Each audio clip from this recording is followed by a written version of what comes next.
ابھی آپ دیکھیں انسان سب سے زیادہ اس وقت یہ موجودہ نسل زمین پر اس کا سب سے زیادہ وقت اور سب سے زیادہ مال اور اہتمام اور توجہ اسی حسن کے اوپر ہے، تحسین کے اوپر ہے، حسن ایجاد کرنے میں ہے۔ آپ مارکیٹوں میں جا کر سامان دیکھیں تو زیادہ تر سامان تزئینات کا بکتا ہے، کپڑا بکتا ہے سطر کے لیے نہیں ہے، زینت کے لیے بکتا ہے، پوشاک تن ڈھانپنے کے لیے نہیں ہے، سردی گرمی سے بچنے کے لیے نہیں ہے، بلکہ زینت کے لیے ہے، اور خریدار بھی زینت کے پیچھے مال خرچ کر رہے ہیں۔ دن بھر جتنا وقت انسان کا گزرتا ہے اپنی تزئین میں گزرتا ہے کہ اپنی طرف سے اپنے آپ کو حسین و جمیل بنا رہا ہے۔ ایک بڑا وقت حجام کے پاس گزاراتا ہے، بیوٹی پارلر میں گزاراتا ہے، درزیوں کے پاس جاتا ہے، انہیں معاوضہ دیتا ہے، دوسرے لوگوں کی خدمات حاصل کرتا ہے، تاکہ کوئی اس کے گھر کو سنوارنے میں مصروف ہے، کوئی اس کے تن کو سنوارنے میں مصروف ہے، کوئی اس کے ماحول کو سنوارنے میں مصروف ہے۔ زیادہ وقت ہمارا اور زیادہ مال اسی حسن ایجاد کرنے میں صرف ہو رہا ہے۔ اس وقت باقاعدہ صنعت، سب سے بڑی صنعت، درآمد والی سب سے بڑی صنعت یہی ہے۔ پہلے لوگ نہاتے تھے صفائی کے لیے، سلامتی کے لیے، اب اگر نہاتے بھی ہیں تو تحسین کے لیے، تاکہ خوبصورت ہوں، اجلے بنتے ہیں تاکہ پرکشش ہوں، اپنے آپ کو پرکشش حسین بنا رہے ہیں، اور یہاں پہ محنت ساری کر رہے ہیں۔ چونکہ یہ حسن خالق ہستی نے انہیں دیا نہیں ہے، یہ حجام ہو، درزی و خیاط ہو، ان کی مدد سے لگے ہوئے ہیں۔ انہیں اللہ نے گھر بنا کے دیا نہیں ہے، زمین پہ بھیج دیا ہے، اتار دیا ہے۔ اب گھر بناتے ہیں، گھر پہ اتنا خرچہ نہیں ہوتا جتنا گھر کی تزئین و زینت پہ ہوتا ہے۔ شادیاں کرتے ہیں، جہیز میں ضرورت کا سامان شاید ہی شامل کرتے ہیں، سارا تزئین و آرائش و تحسین کا سامان اس کے اندر موجود ہوتا ہے۔ آپ کوئی بھی جب لباس پہنتے ہیں تو پہلے اسے دیکھ کے لکھتے ہیں کہ اس میں خوبصورت لگتا ہوں یا نہیں لگتا۔ ٹھیک حصہ ہے، درست حصہ ہے، یہ ایسا ہی ہونا چاہیے۔ آپ کو اپنے آپ کو زیبا بنانا چاہیے۔ انسان جمال خواہ ہے، جمال پرست ہے، فطرت انسان ہے، یہ فطری امر ہے انسان کا، لیکن غلط جگہ تجمل غلط جگہ کر رہا ہے، وہ تجمیل غلط چیز کی کر رہا ہے۔ جیسے بعض لوگ ہیں انہوں نے حیوانات پالے ہوتے ہیں، ٹانگا چلانے والا گھوڑا سجا رہا ہوتا ہے، گدا گاڑی والا گدے کو مزین کر کے دولہا بنا رہا ہوتا ہے، رکشے والا رکشہ سجا رہا ہے۔ جس کے پاس جو ہے وسیلہ وہ اس کی تزئین میں مصروف ہے، غلط چیز کی تزئین میں لگ گئے ہو۔ اصل تحسین، تجمیل و تجمل، تجمل یعنی جمال اپنانا، خوبصورتی اپنانا،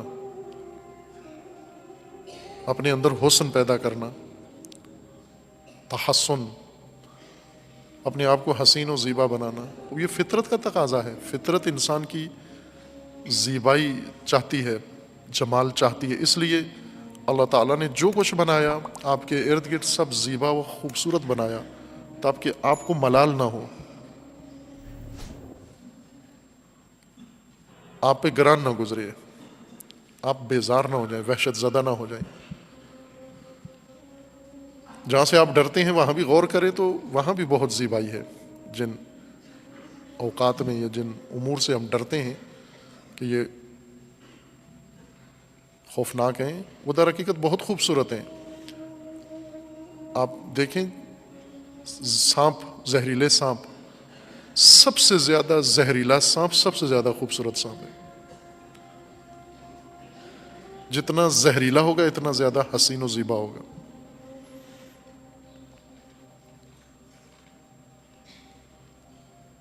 جس سے ہم ڈرتے ہیں وہ در حقیقت خود ایک شاہکار ہے حسن و جمال کا۔ ہمارے ذہنوں کے اوپر نفسیاتی طور پر خوف طاری ہو گیا ہے اس کا. نفسانی ڈر ہے ہمارے اندر, ہم نے خود تلقین کی ہے اس سے ڈرنے کے لیے اپنے آپ. اگر یہ تلقین نہ ہوتی تو کوئی بھی آدمی سانپ سے نہ ڈرتا.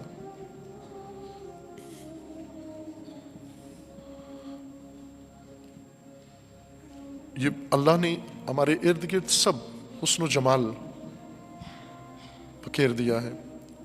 پودے اگائے ہیں, وہ خود ایک شاہکار ہیں حسن و جمال کا. اس کے اندر انسان بھی مامور ہے کہ یہ بھی یہی کام کرے, تجمل کرے, زیبا بنے اور بنائے, اپنے آپ کو بھی اور ماحول کو بھی زیبا سازی کرے, تجمیل کرے. لیکن ہم بھول گئے ہیں, اپنے آپ کو بھول گئے, خود فراموش ہیں. لا تکونوا کالذین نسوا اللہ فانساہم انفسہم. جن کو کتے پالنے کا شوق ہے وہ کتے سجا رہے ہیں, جن کو بیل پالنے کا شوق ہے وہ بیل سجا رہے ہیں, جن کو پرندے پالنے کا شوق ہے وہ پرندے سجا رہے ہیں, جن کو کسی چیز کا شوق ہے وہ اسی کی سجاوٹ میں مصروف ہیں. دراصل یہ حصے جمال پرستی, جمال طلبی اور یہ احساس, یہ رجحان کسی اور چیز کی زیبائی کے لیے دیا گیا تھا, اور وہ تھی اپنی شخصیت کی زیبائی, اپنی ذات کا حسن, اپنا حسن, نہ اپنے لباس کا حسن یا اپنے تن کا حسن. اپنا حسن, اپنی ذات کا حسن, اپنی شخصیت و سیرت کا حسن تلاش کرنا تھا اور ایجاد کرنا تھا اپنے اندر. محسن جو وہ حسین جو ہنرمند بھی ہے, حسن ایجاد بھی کر سکتا ہے, اور اللہ انہیں بہت پسند کرتا ہے محسن کو. ہم نے محسن کا معنی ہی کیا ہے لینے دینے والا. محسن جو پیسے دے, اسی کو کہتے ہیں جی بڑا احسان ہے آپ کا. روٹیاں ہی ہمارا احسان ہے, ہم نے احسان بھی روٹیوں میں آ کے ڈال دیا ہے. اگر کوئی روٹی دے دے کہتے ہیں بڑا احسان ہے آپ کا, اگر کوئی پیسے دے دے ہمیں کہتے ہیں بڑا احسان ہے آپ کا. احسان ہے یعنی آپ نے بہت شاہکار حسن بنایا ہے, عجب حسن ایجاد کیا ہے آپ نے. کیا کیا ہے؟ مجھے پیسے دے دیے آپ. اس میں کیا حسن ہے؟ حسن محسن جو اپنے اندر پہلے حسن ایجاد کر چکا, چونکہ محسن جو حسن ہر شے میں, ہر کام میں حسن پیدا کرے, اور اس سے حسن اسی وقت سرزاد ہوگا کہ جب اس کے اندر موجود ہوگا. پہلے خود اپنے اندر حسن پیدا کرے گا, پھر اس سے حسن سرزاد ہوگا.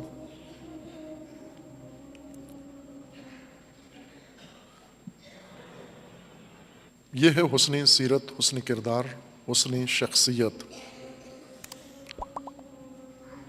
نہ اخلاقی اور موعظاتی تناظر میں,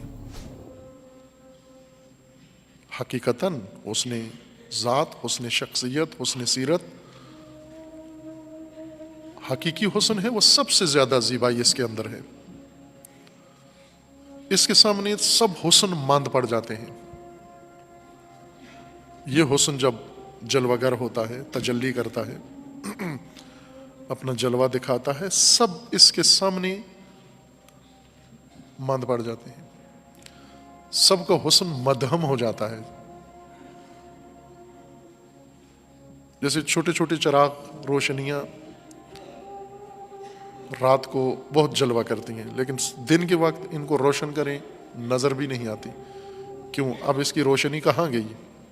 اب اس کی روشنی مات ہو گئی ہے, ماند پڑ گئی ہے, مبہوت ہو گئی ہے, کیونکہ بڑا منبع سورج طلوع ہو گیا ہے اور وہ زیادہ نورانی تر ہے. اس کے نور نے ان تمام انوار کو گویا بجھا دیا ہے. ستارے کتنے روشن ہیں رات کو, اگر دیکھیں سارے آسمان پہ جلوہ گر ہوتے ہیں, جلوہ نما ہوتے ہیں. دن کو کہاں ہوتے ہیں؟ دن کو بھی اسی آسمان پہ ہوتے ہیں, اسی فضا میں ہوتے ہیں. دکھتے کیوں نہیں ہیں؟ اس لیے کہ اب جلوہ کسی اور کا ہے. دن کا وقت, دن کا سما یہ سورج کی جلوہ گری کا ہے، نہ ستاروں کی جلوہ گری کا۔ سورج ڈوبے گا تو ستارے چمکیں گے، ہوتے تو وہ بھی دائماً ہیں لیکن بجھے ہوتے ہیں۔ حسن سیرت، حسن شخصیت، حسن کردار تمام جمال و جمالیات کے اوپر غالب آ جاتا ہے، حاوی ہو جاتا ہے، اور اس کے سامنے سب مدھم پڑ جاتے ہیں۔ اگر حسین صورت، حسین سیرت، حسین شخصیت اس عالم میں جلوہ گر ہو، حسن ہندسی ماند پڑ جاتا ہے، حسن طبیعت بجھ جاتا ہے، حسن ہستی ماند پڑ جاتا ہے اس کے سامنے۔ جب حسن کردار سامنے آتا ہے،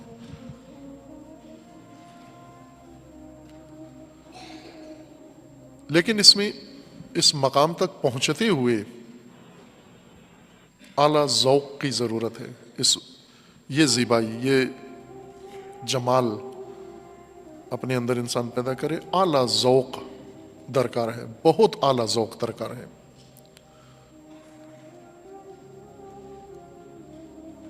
مجسمے سجانا، عمارتیں سجانا یہ بھی ذوق ہے، لیکن شخصیت سجانا، سیرت سجانا، کردار سجانا بہت اعلیٰ ذوق و بڑا عالی ہنرمند چاہیے اس جمال کے لیے، اس تزئین کے لیے، اس خوبصورتی کے لیے۔